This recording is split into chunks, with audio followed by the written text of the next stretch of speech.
Hi everyone, time and work ഒരു question നമുക്ക് ഷോർട്ട്കട്ടിലൂടെ എങ്ങനെ ചെയ്യാമെന്ന് നോക്കിയാലോ.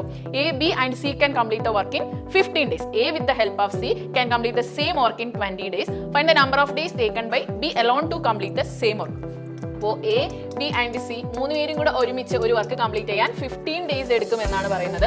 A with the help of C, അതായത് എയും സിയും കൂടെ ഒരുമിച്ച് ഒരു വർക്ക് കംപ്ലീറ്റ് ചെയ്യാൻ 20 ഡേയ്സ് ആണ് എടുക്കുന്നത്. അപ്പോൾ നമുക്ക് ബി എലോൺ കംപ്ലീറ്റ് ചെയ്യാൻ എത്ര ഡേയ്സ് ആണ് എടുക്കുമെന്ന് ചോദിക്കുന്നത്. അപ്പോൾ ഇങ്ങനെ ടൈപ്പ് ഓഫ് ക്വസ്റ്റ്യൻസ് വന്നാൽ ഈ പറയുന്ന രണ്ട് വ്യക്തി പോകെ റിമൈനിങ് ഉള്ള വ്യക്തിയുടെ നമ്പർ ഓഫ് ഡേയ്സ് ആണ് ചോദിക്കുന്നതെങ്കിൽ നിങ്ങൾ ചെയ്യേണ്ട കാര്യം ഫസ്റ്റ് ഈ രണ്ട് ടേമും മൾട്ടിപ്ലൈ ചെയ്യുക. അതായത് 15 × 20 ഡിവൈഡഡ് ബൈ ഇവരുടെ ഡിഫറൻസ് കൊടുക്കുക. ഇവരുടെ ഡിഫറൻസ് എത്രയാണ് വരിക? 20 - 15. അപ്പോൾ നമ്മുടെ ആൻസർ എത്ര കിട്ടും? 15 × 20 ഡിവൈഡഡ് ബൈ 20 - 15 5. നമുക്ക് ഡിവൈഡ് ചെയ്താൽ 3 60 ഡേയ്സ് എന്നുള്ളത് കിട്ടും. അപ്പോൾ B alone can complete your work in 60 days ആണ്. അപ്പോൾ നമ്മുടെ ആൻസർ ഓപ്ഷൻ എ 60 ഡേയ്സ് ആണ്. അപ്പോൾ ഇതുപോലുള്ള കൂടുതൽ ഷോർട്ട് കട്ട്സിന് വേണ്ടി നമ്മുടെ ചാനൽ സബ്സ്ക്രൈബ് ചെയ്യുക. Thank you.